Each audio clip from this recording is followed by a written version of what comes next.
For nearly 50 years, the world has hummed along to the songs he wrote, danced to the melodies he composed on piano in a small Stockholm studio, and cried to the ballads that captured heartbreak better than almost anyone else in pop music. Benny Andersson gave ABBA its sound, but behind the platform boots and the glittering stage lights, Benny lived a life full of quiet sacrifice, painful choices, and a love story that never really ended, even after the marriage did. Now, at 78 years old, Benny has opened up in a way fans rarely get to see, confirming what many suspected for decades about his relationship with his former bandmate and former wife. Today, we're going back to the beginning, tracing the journey of the boy with the accordion who became one of the most successful songwriters in history, and revealing what he's finally admitted about her. Benny Andersson was born on December 16, 1946, in the Väsastan district of Stockholm, Sweden. His father, Gösta, worked as a civil engineer, and his mother, Leila, raised Benny alongside his younger sister, Eva-Lise, who arrived 2 years later. Music wasn't a hobby in the Andersson household. It was inheritance. Both Benny's father and grandfather played the accordion, and by the time Benny turned 6, his parents placed one in his small hands and began teaching him Swedish folk tunes. That instrument opened a door into a much wider musical world. Benny devoured everything he could find, from traditional Nordic folk songs to the American rock and roll records that were beginning to trickle into Sweden. He later admitted that Elvis Presley's Jailhouse Rock was one of the first records he ever owned, and that the piano-driven B-side, Treat Me Nice, fascinated him even more than the hit itself. At 10, he got his own piano and taught himself to play by ear, a skill that would define his songwriting style for the rest of his career. School didn't hold his attention the way music did, and Benny left formal education at 15 to start performing in youth clubs around Stockholm. It was during these early years that Benny also became a father for the first time, welcoming 2 children with his girlfriend at the time, Christina Granville. Life was already full, a young family, a passion for music, and a growing hunger to turn that passion into something bigger. In 1964, Benny joined a group with a name that loosely translated to the Electricity Board Folk Music Band, a playful nod to their use of electric instruments. It was a modest start, mostly built around instrumental covers, but it gave Benny his first real taste of songwriting.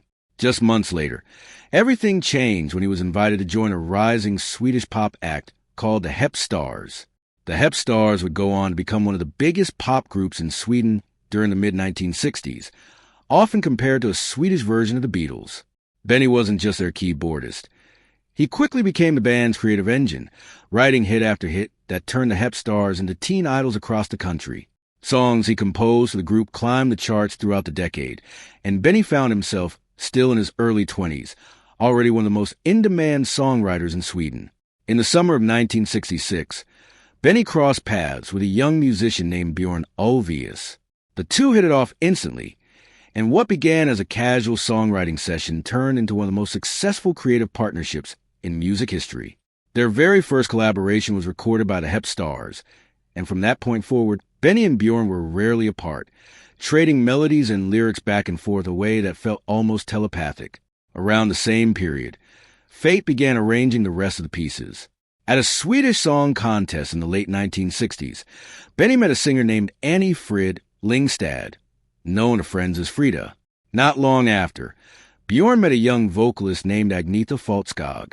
2 songwriters, 2 singers, for lives about to become permanently intertwined. Benny's connection with Frida deepened through their shared love of music. He produced her early singles and her debut solo album, even as she continued performing in cabaret shows and reviews around Stockholm.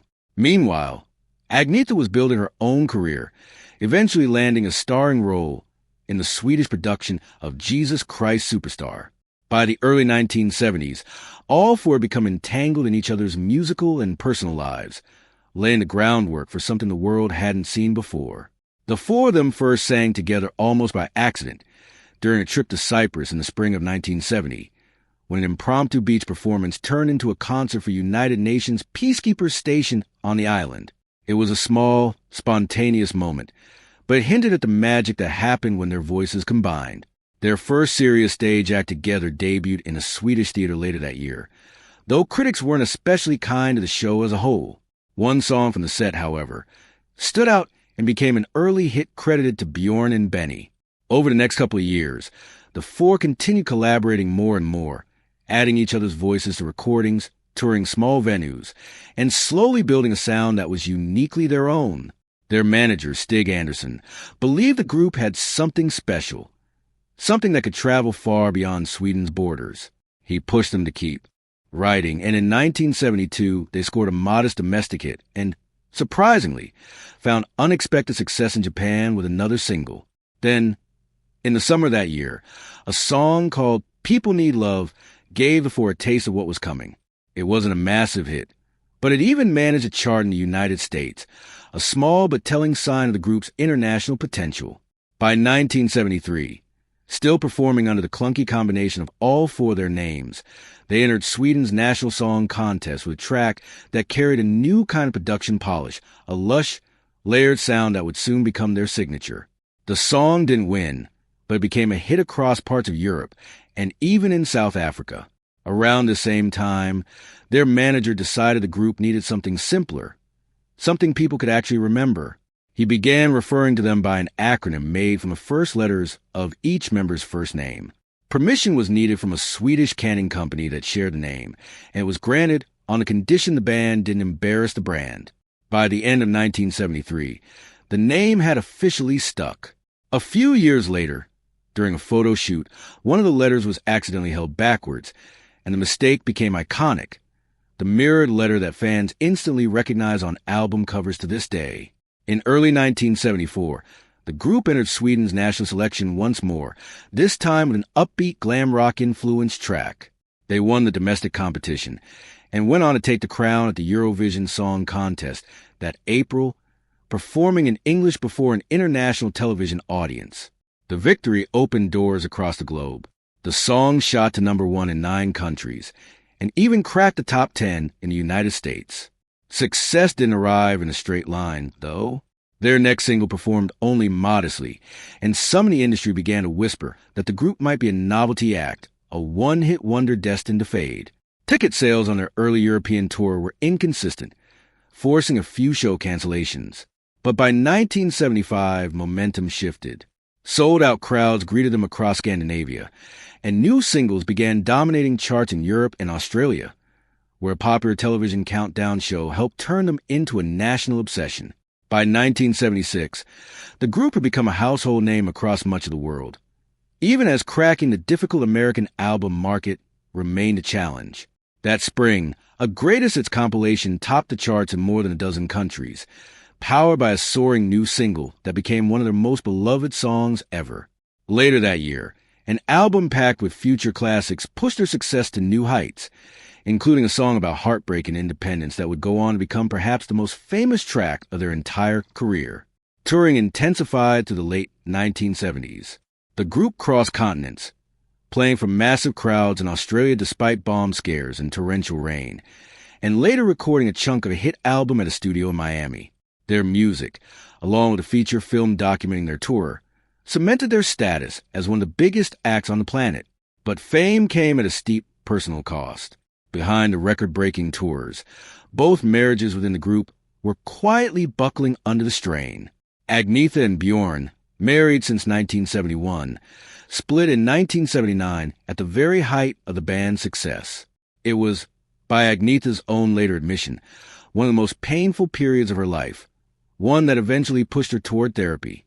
Around this time, Bjorn wrote what would become one of the group's most devastating ballads, a song about a woman watching her former partner move on, which Agnetha would go on to record with raw, unmistakable emotion. Benny and Frida's relationship followed a similar arc, though on a slightly different timeline. The two had been together since 1969 and living together not long after. But they didn't marry until 1978, right as ABBA sat at the peak of global fame. Just 2 years later, in 1980, they separated as well. Benny would later tell reporters that the two remained friends, but the truth was more complicated. He had already met someone new, a television producer named Mona Norclit, whom he would go on to marry in 1981. Frida, for her part, later explained that she and Benny had simply grown apart after years together, and that ending the relationship had become an unavoidable necessity rather than a dramatic falling out. Remarkably, both couples continued working together within ABBA even after their marriages ended, though the chemistry inside the group had visibly shifted. ABBA's final studio albums moved in a more mature, reflective direction, tackling subjects like failed relationships, aging, and political unease rather than the buoyant pop of their early years. One single from this era became the group's last major hit in several countries, capturing a more restrained, adult sound than the glittering anthems that made them famous. By 1982, the band attempted to record new material for another album, but the sessions proved difficult, and only a handful of tracks were completed before Benny and Bjorn decided the results simply weren't good enough. Rather than push forward, the group opted to release a hits compilation instead, tucking a couple of new songs in alongside their classics. One of those new tracks became a modest hit across parts of Europe. It would also mark the last time the four of them ever performed together, during a short television appearance broadcast internationally. In December that year, there was no dramatic farewell tour, no official breakup announcement, just a quiet fade into what everyone assumed would be a permanent split. The public had always been captivated by the fact that ABBA wasn't just a band. It was two real couples singing about love, and sometimes about the end of it, in front of millions of people. That dynamic gave the group an emotional authenticity other pop acts of the era simply couldn't match. After the divorces and the eventual breakup of the band, Benny and Bjorn barely slowed down.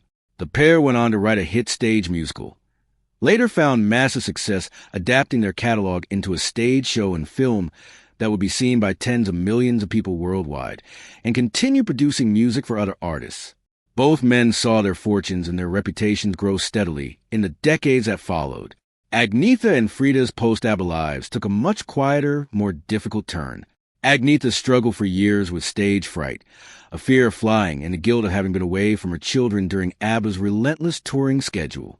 She largely withdrew from public life, weathering a string of complicated relationships and, at one particularly dark point, a stalking situation that eventually required legal intervention. She retreated to the Swedish countryside, staying away from music almost entirely before briefly re-emerging with a solo album in the mid-2000s, only to step back from the spotlight again shortly after. Frida's path was shaped just as much by loss. Born in 1945 to a Norwegian mother and a German soldier during the final years of World War II, she grew up believing her biological father had died, only learning the truth and reuniting with him decades later, well into adulthood. After Benny, she eventually remarried into European nobility, becoming a princess through her marriage to a German prince. But tragedy struck again in the late 1990s, first with the sudden death of her adult daughter in a car accident, and then, just a year later, with the death of her husband from cancer. Frida has said that her faith carried her through those years of grief, and in more recent times she has found renewed happiness with a partner in Switzerland, where she now spends much of her time. For decades, the question of an ABBA reunion became one of the most persistent topics in music. The group reportedly turned down offers worth staggering sums of money for a comeback tour, appearing together only occasionally at premieres or milestone events tied to their legacy. Then in 2018, something shifted. Conversations that started as a plan for just 2 new songs eventually grew into a full album, released in 2021 to enormous fanfare. Bjorn later described the emotional weight of that first day back in the studio, recalling the unmistakable warmth and familiarity he felt looking around at 3 people he'd shared so much of his life with. Alongside the album, the group unveiled something entirely new, a high-tech concert experience built around digital avatars of the 4 members as they appeared in their 1970s prime. That concert experience, built inside a custom-designed arena in East London, has become a genuine phenomenon since it opened in 2022. Audiences watch digital versions of the group perform their biggest hits in a show that blends nostalgia with cutting-edge technology and has proven to be both a critical and financial success, pumping hundreds of millions of pounds into the local economy and selling well over 1 million tickets. On the show's 3rd anniversary in the spring of 2025, something happened that fans hadn't seen in years. Benny Andersson and Frida Lingstad made a surprise appearance together, addressing the crowd from a balcony above the arena. Frida spoke first, thanking the audience for decades of support and joking to loud cheers that she was about to turn 80. Benny followed not with a heartfelt speech, but with a light-hearted joke that sent Frida into laughter, a small easy moment between two people who once built a life together, then rebuilt their relationship as something entirely different, but no less genuine.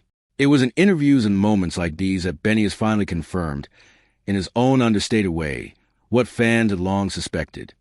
That despite the divorce, despite the decades apart, despite two entirely separate lives built afterward, the bond between him and Frida never really disappeared.